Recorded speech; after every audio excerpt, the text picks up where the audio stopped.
પશ્ચિમ બંગાળમાં રાજકીય ગરમાવો, મુખ્યમંત્રી મમતા બેનર્જીએ ભાજપ સાંસદ અનંત મહારાજનું કર્યું સન્માન। પશ્ચિમ બંગાળના રાજકારણમાં આજે એક આશ્ચર્યજનક દ્રશ્ય જોવા મળ્યું હતું, જ્યાં મુખ્યમંત્રી મમતા બેનર્જીએ ભાજપના રાજ્યસભા સાંસદ અનંત મહારાજનું જાહેરમાં સન્માન કર્યું હતું।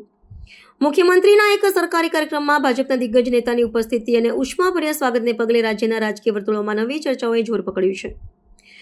ઉત્તર બંગાળમાં આયોજિત એક કાર્યક્રમ દરમિયાન જ્યારે ભાજપના સાંસદ અનંત મહારાજ મંચ પર પહોંચ્યા ત્યારે મુખ્યમંત્રી મમતા બેનર્જીએ સ્વયં આગળ આવીને તેમનું અભિવાદન કર્યું હતું અને ઉત્તરીય પહેરાવી તેમને સન્માનિત કર્યા હતા। તૃણમૂલ કોંગ્રેસ અને ભાજપ વચ્ચેના તીખા રાજકીય સંઘર્ષની વચ્ચે આ પ્રકારની સૌહાર્દપૂર્ણ મુલાકાતને રાજકીય વિશ્લેષકો અત્યંત સૂચક માની રહ્યા છે। આ કાર્યક્રમમાં બંને નેતાઓ વચ્ચે થયેલી વાતચીતે પક્ષીય મર્યાદાઓથી ઉપર ઉઠીને નવા સમીકરણો રચાય તેવી સંભાવનાઓ જન્માવી છે। અનંત મહારાજ પશ્ચિમ બંગાળના રાજવંશી સમુદાયના પ્રભાવશાળી નેતા ગણાય છે અને તેમની લોકપ્રિયતા ઉપર બંગાળના વિસ્તારોમાં વ્યાપક છે। તેમની મમતા બેનર્જી સાથેની આ નિકટતા આગામી સ્થાનિક કે સામાન્ય ચૂંટણીઓ પૂર્વે કોઈ મોટા રાજકીય પરિવર્તનનો સંકેત હોઈ શકે છે।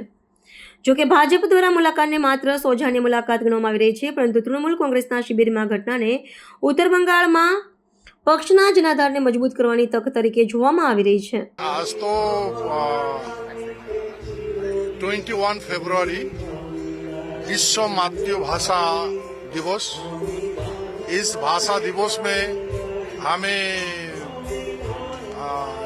इनविटेशन मिला, तो इनविटेशन मिलने के बाद मैंने आज इस অনুষ্ঠান पे आया, तो जो सम्मान मुझे दिया इसके लिए मैं thanks government of West Bengal.